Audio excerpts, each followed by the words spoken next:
definisi kesuksesan gitu. Menurut seorang Riko Hutama tuh kira-kira apa? Karena itu banyak sekali yang nitip pertanyaan saya ke Mas Riko tuh. Satu tuh tentang definisi sukses menurut Mas Riko. Yang kedua tentang bagaimana sih caranya Mas Riko mengaktualisasikan rasa syukur dalam kehidupan sehari-hari. Nah itu sih. Monggo Mas, silakan Mas. Oke. Jadi gini, menurutku itu definisi kesuksesan adalah ketika kita mampu mengingat bahwa kita adalah sumber dari segalanya, termasuk keberlimpahan. Oke. Jadi awal-awal ketika kita belum terlalu stay cukup lama di kesadaran, belum terlalu lama stay di ruang, ya mungkin kita tidak ada pemaknaan hal itu karena nggak lama. Nah tapi ketika kita udah mulai lama, stay lama di posisi ruang, kita akhirnya sadar bahwa semua makhluk di dunia ini sumbernya adalah diri kita, sumbernya adalah aku.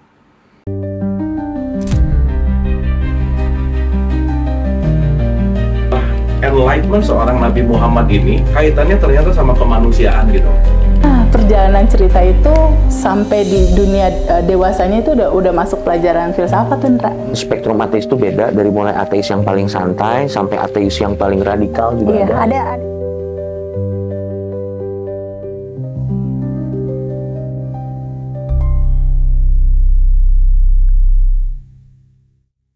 Tapi kembali soal tadi ya, sama dengan halnya Siti Jenar dengan Al-Halaj, Osho pun juga demikian ya Mas Riko. Mereka menganggap Osho itu menolak agama dan aturan gitu. Jadi kan kalau dikomparasikan antara dulu sama sekarang kan kondisinya udah beda. Seolah-olah sekarang tuh sistem itu kesadaran tuh sudah bisa hidup berdampingan dengan sistem atau status quo dalam konteks keagamaan atau apa gitu. Mas Riko melihatnya hanya dari variabel diksi yang berubah aja yang banyak atau mungkin ada variabel yang lainnya mungkin? Diksinya berubah, nah itu penting.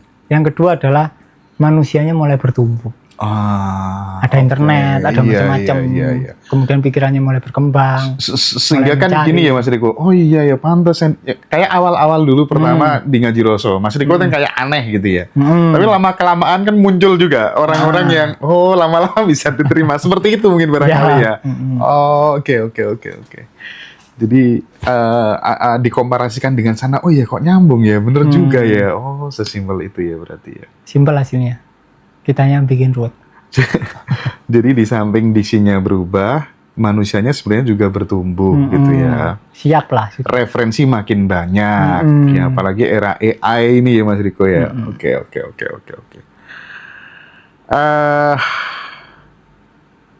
Tapi kalau kita kan ada kelas letting in kan Mas Riko selama ini gitu. Apakah memang kelas letting in itu efektif untuk melatih kesadaran gitu, atau kita ini sebenarnya kesadaran itu sudah ada sebelum kita belajar. Nah, ketika kemudian kita tahu, oh udah ada meskipun sebelum kita belajar kesadaran itu sudah ada di dalam dirimu, tapi kenapa kemudian masih perlu berlatih ikut kelas letting in, misalnya kayak teman-teman ya nanti yang di Jogja tanggal 16 November ya. Teman-teman kemarin banyak yang tanya, kapan Mas Riko kelas offline nanti di Jogja.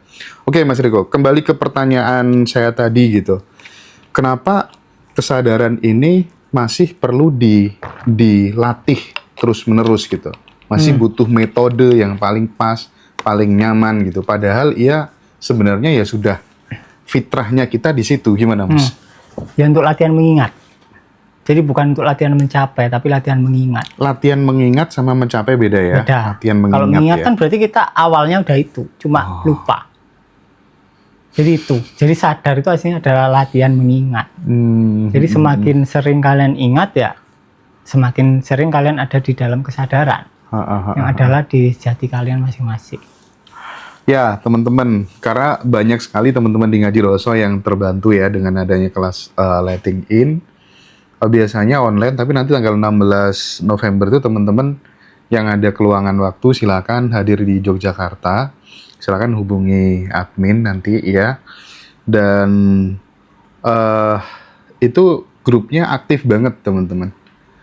Jadi teman-teman mau tanya apa aja insya Allah akan dijawab ya dengan timnya Mas Riko dan Mas Riko sendiri.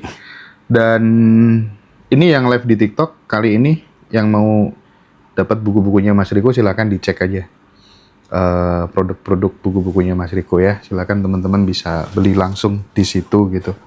Mas, kita kan mungkin ketemu ini udah lama ya, udah lama. Tapi aku belum pernah bertanya satu hal gitu. Definisi sebelum nanti kita kembali ke kesadaran biar kita nggak terlalu serius gitu. Definisi kesuksesan gitu. Menurut seorang Riko Hutama tuh kira-kira apa? Karena itu banyak sekali yang nitip pertanyaan saya ke Mas Riko tuh. Satu tuh tentang definisi sukses menurut Mas Riko. Yang kedua tentang bagaimana sih caranya Mas Riko mengaktualisasikan rasa syukur dalam kehidupan sehari-hari. Nah itu sih. Monggo Mas, silakan Mas. Oke. Jadi gini, menurutku itu definisi kesuksesan adalah ketika kita mampu mengingat bahwa kita adalah sumber dari segalanya, termasuk keberlimpahan. Oke. Jadi awal-awal ketika kita belum terlalu stay cukup lama di kesadaran, belum terlalu lama stay di ruang, ya mungkin kita tidak ada pemaknaan hal itu karena nggak lama. Nah tapi ketika kita udah mulai lama stay lama di posisi ruang, kita akhirnya sadar bahwa semua makhluk di dunia ini sumbernya adalah diri kita, sumbernya adalah aku. Diberi label kesadaran atau diberi label ketuhanan. Berarti sebentar, berarti yang manusia yang katanya terbatas itu nggak ada? Manusia yang terbatas ada.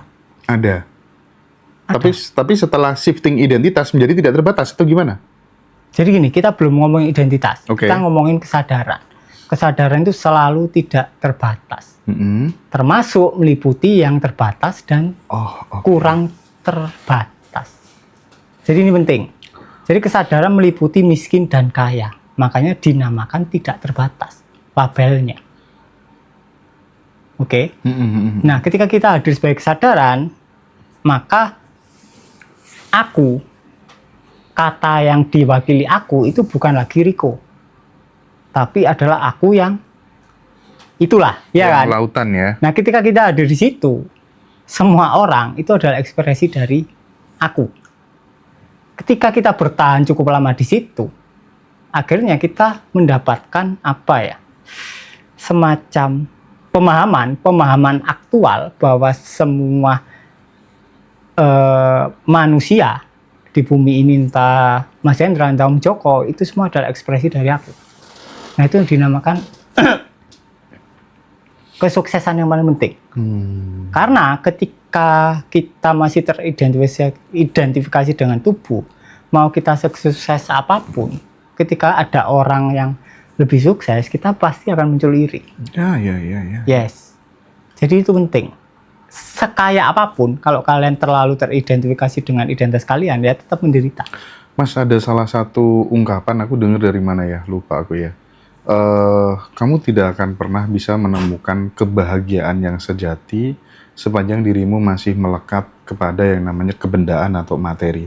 Termasuk yang uang-uang tadi, makanya tidak sedikit orang-orang yang sudah merasa menemukan aha momen dalam hidupnya gitu, nggak ada habisnya. Ini ngejar yang namanya uang tuh nggak ada habisnya gitu. Ya. Jadi itu penting. Jadi, nah itu kesalahannya di sini. Jadi ketika orang tercerahkan bilang, nggak perlulah ngejar-ngejar uang, nggak perlulah terlalu melekat sama uang. Secara pengalaman dia benar, direct. Karena ketika kita ada sebagai kesadaran, kemelekatan itu nggak ada. Itu poin pertama. Tapi ketika disampaikan ke orang, kemudian orangnya memahami dari sudut identitas, akhirnya dia berusaha tidak melekat. Nah, akhirnya keliru, buyar pasti, buyar kemana-mana. Makomnya beda. Makomnya beda, bisa dikatakan seperti itu. Makanya di masa-masa sekarang itu diksi itu jarang dipakai, karena rawan menyesatkan. Jadi diksi yang kebanyakan dipakai adalah ya praktekkan ini, nanti kamu jadi tidak melekat. Tapi kalau kamu berusaha tidak melekat sekarang, ya akhirnya identitas yang kurang, berusaha tidak melekat agar kaya. Nah itu bunuh diri namanya. Tambah miskin nanti. Jadi definisi sukses versi Mas Riko ketika kita kemudian kembali ke fitrah tadi, Yes. ke sumber dari segala sumber tadi ya. Nah, ketika kemudian kita sudah seperti itu, dalam perspektif umum nanti kan ada yang namanya mati gitu kan. Kan nggak ada penyesalan lagi terhadap hasil perjalanan kita ketika kemudian kita udah stay di situ gitu ya Mas ya. Tak tanya, yang mati siapa? Iya kan, perspektif umum kan orang menyebutnya itu sebagai kematian gitu kan.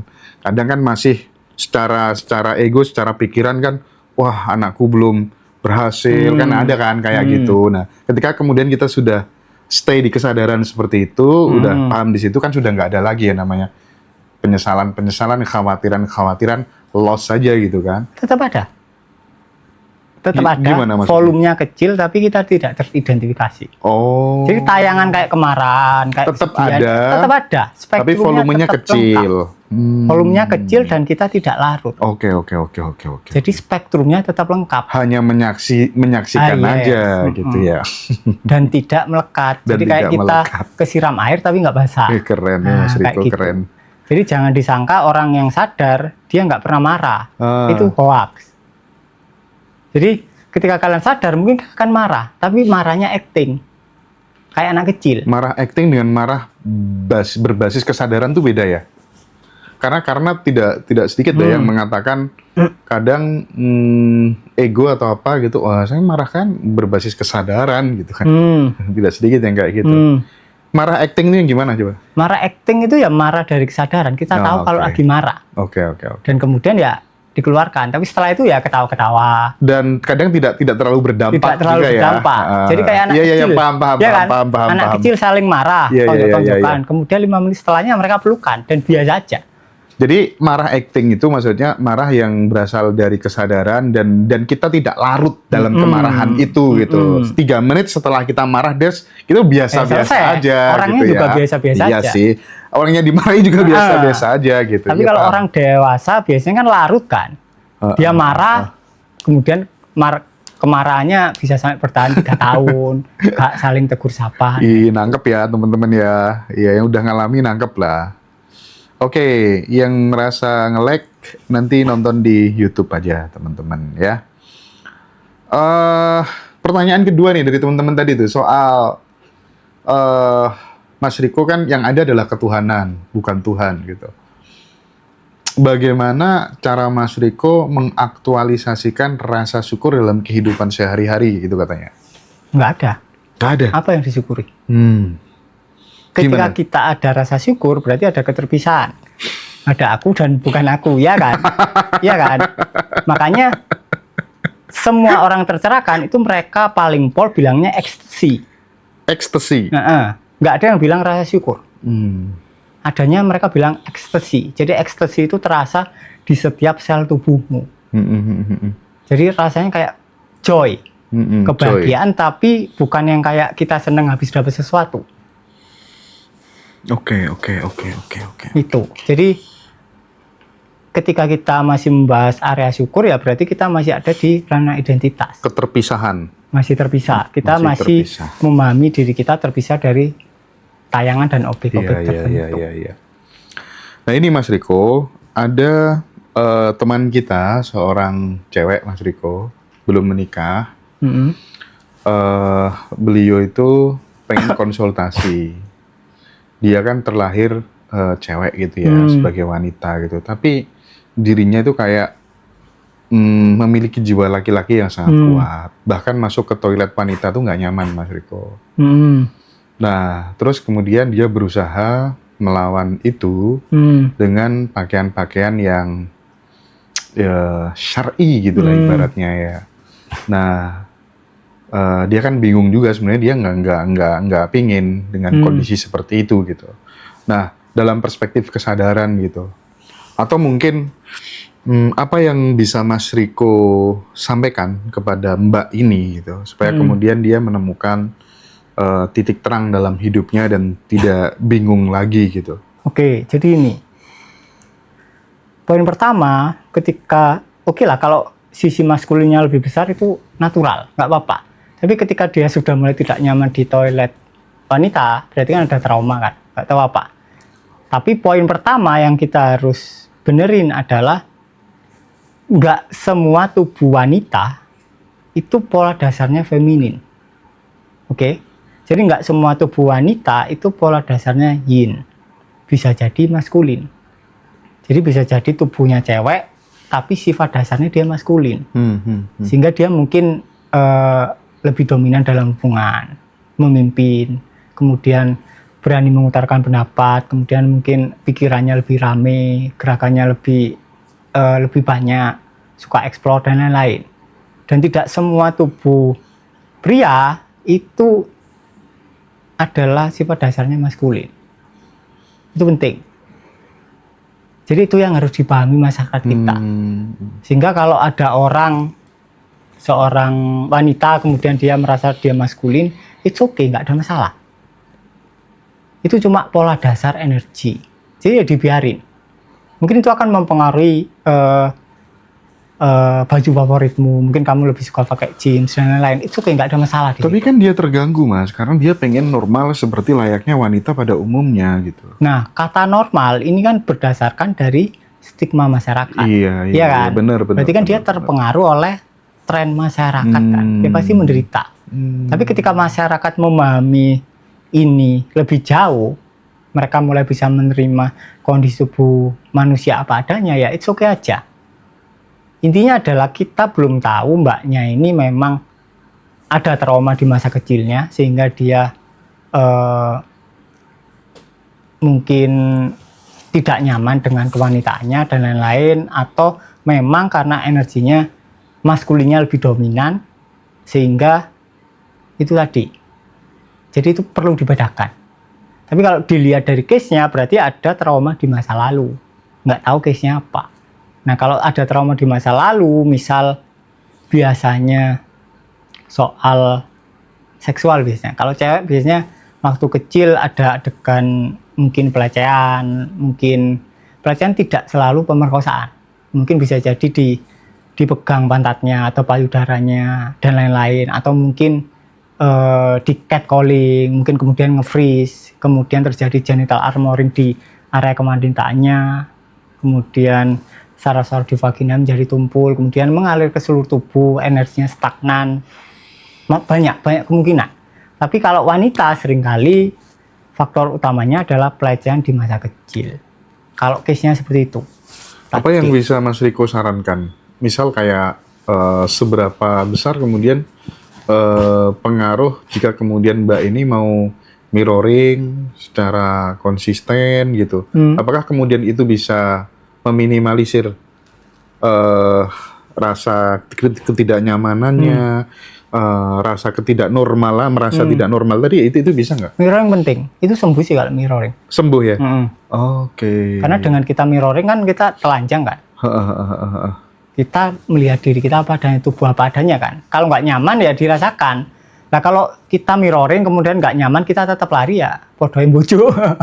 Oke, yang penting pada saat mirroring ketika ada rasa tidak nyaman tetap ya, dibiarkan apa adanya. Nggak usah dilawan, nggak usah lari gitu ya. Kalau lari ya berdoain bojo gitu ya.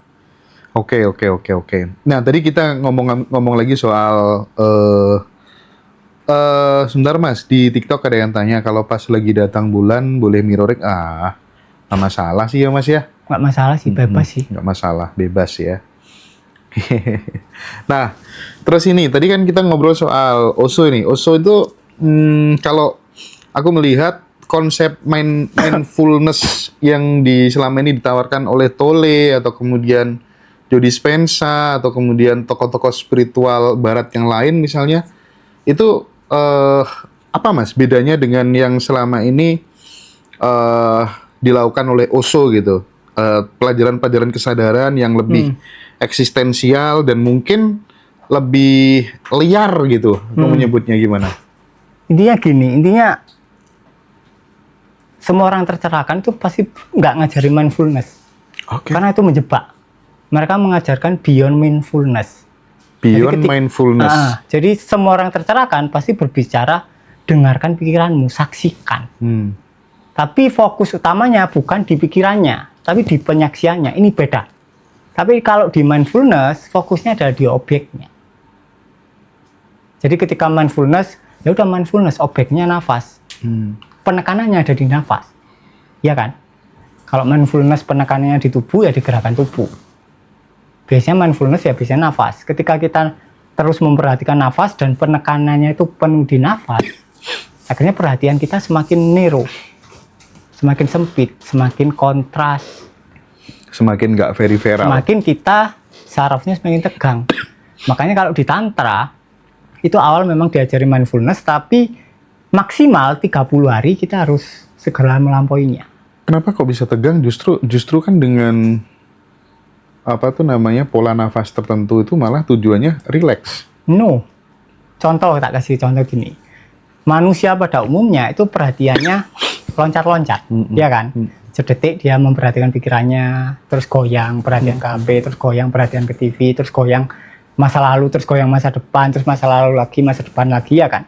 Nah, mindfulness memaksa perhatian itu untuk diam di satu titik, ya kan?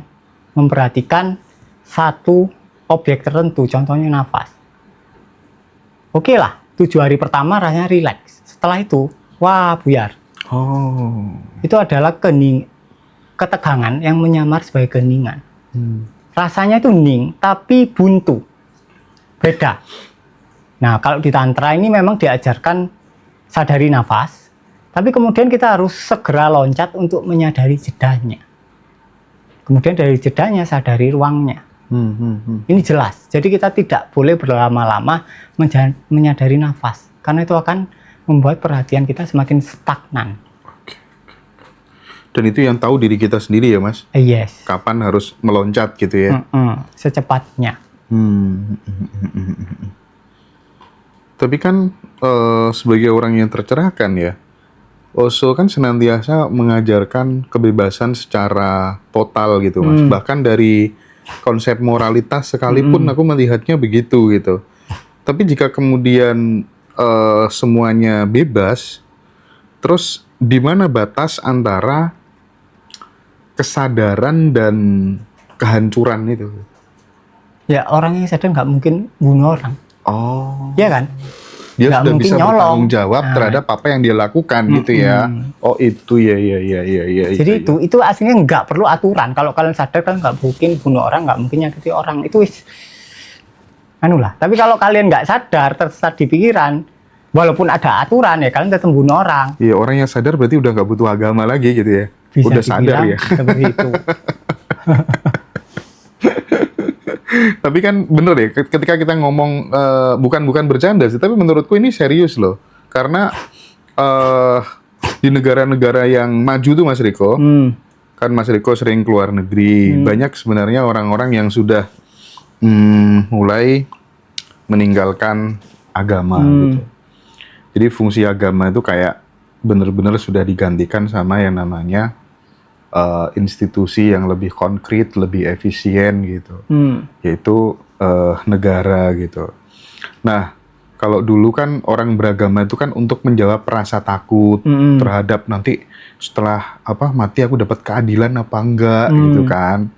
Tapi di negara maju ini seperti kayak di Denmark, di Swedia, itu sudah disediakan negara hukum yang adil, ya kan. Terus kemudian pendidikan yang merata, layanan kesehatan, mulai dari jaminan sosial mulai dari lahir sampai mati gitu. Bahkan surga itu ya sudah kayak di bumi ini, neraka ya cukup tidak melanggar regulasi yang dibikin sama pemerintah gitu. Mas Riko melihat itu gimana? Apa itu memang yang peradaban manusia yang udah maju itu memang kayak gitu kah? Nggak usah dipikir apa-apa. Jadi intinya gini, kesadaran marak terlebih dahulu di luar negeri daripada di Indonesia. Lah usia tahun berapa? Fakta itu ya? Itu fakta. Dan mereka meninggalkan agama bukan sebagai reaksi, bukan karena kebencian, tapi karena mereka menemukan yang lebih nyata. Oh ini loh, aku bisa ngalami. Nah akhirnya mereka mulai, ya udah aku tak praktek ini, tak alami sendiri. Oh ternyata ini tahu maksud agamaku dulu, baru dia paham. karena dia udah ngalami. Oh iya. Makanya kalau di Islam awal beragama itu adalah makrifat, bukan sebalik, sama. Jadi itu penting. Entah nanti kedepannya gimana wis gak usah dipikir. Iya. Nggak tahu kita. Terus gimana Mas caranya biar di Indonesia bisa seperti itu Mas? Karena Karl Marx juga sering pernah mengatakan ya kalau di negara yang religius itu biasanya banyak orang miskin dan banyak korupsinya gitu. Menurutku ini udah perkembangan yang bagus sih, signifikan sih. Ya tinggalnya dibiarin aja. Oke. Nanti kan berkembang sendiri kan. Dibiarin aja. Mau diapain? Iya. Praktek menyaksikan tuh sebenarnya mudah ya teman-teman ya. Kita aja yang memperumit ya. Itu yang sering muncul di Mas Riko. Teman-teman yang butuh bukunya silakan ya. Teman-teman bisa dapetin buku-bukunya di TikTok Shop. Dan yang mau join kelas letting in offline di Yogyakarta nanti tanggal 16 November. Mas Riko mungkin bisa di breakdown Mas, materi-materi pada saat di Jogja nanti apa saja gitu. Artinya gini Mas, bagi teman-teman yang baru bergabung dan belum tahu apa itu letting in, terus di sana diajak ngapain aja gitu ya, manfaatnya apa, bagaimana Mas Riko mungkin bisa jadi dijelasin gini. Mas? Jadi letting in itu adalah tentang membiarkan objek apa adanya. Nah, objek terdekat dengan diri kita itu adalah pikiran dan emosi. Berarti yang di letting in itu adalah pertama pikiran, kemudian emosi. Jadi yang dibahas adalah definisi pikiran apa, kemudian cara menyadarinya gimana. Jadi kita akan berikan 4 cara untuk menyadari pikiran. Kemudian kita mampu menjadi ruang dari pikiran itu. Kemudian di letting in emosi kita akan berikan 2 cara, yang kompleks sama yang simple. Hasilnya sama, kalian akan menjadi ruang dari emosi kalian. Dan hasil akhirnya adalah ruang dari emosi dan ruang dari pikiran adalah ruang yang sama. Nah, kemudian kita mulai belajar peripheral, open awareness. Nah, setelah peripheral kita mulai belajar yin yang. Jadi kalian termasuk tipe yin atau tipe yang, kemudian ya terima aja. Kalau kalian tipe yin ya yin aja. Kalau yang ya yang. Nah, kemudian konsep ini bisa kalian praktekkan di kehidupan rumah tangga. Di sisi-sisi manifestasi atau keharmonisan rumah tangga. Jadi manifestasi itu akan lebih mudah kalau sinergis antara suami istri. Kalau kalian yin ya istri kalian pasti yang. Jadi itu akan sinergis. Namanya yin yang manifestation gitu ya. Itu sih materinya. Terakhir yin yang manifestation ya. Jadi keren dong kalau kemudian ikut couple gitu ya. Itu keren. Oh keren ya. Itu masih sedikit sih yang ikut couple. Oh gitu. Kalau privat lumayan banyak. Oke. Jadi teman-teman yang ingin join di Yogyakarta nanti di hotel apa sih Mas Joko? Di L Hotel Malioboro. Oh di L Hotel Malioboro ya sahabat. Yang rumahnya Jogja dan sekitarnya silakan. Nanti bisa ikut kelas bersama Mas Riko. Kelasnya biasanya pagi sampai sore 1 hari gitu ya. Tapi kalau misalnya teman-teman lagi di luar kota, di luar negeri, barangkali bisa ikut yang online gitu.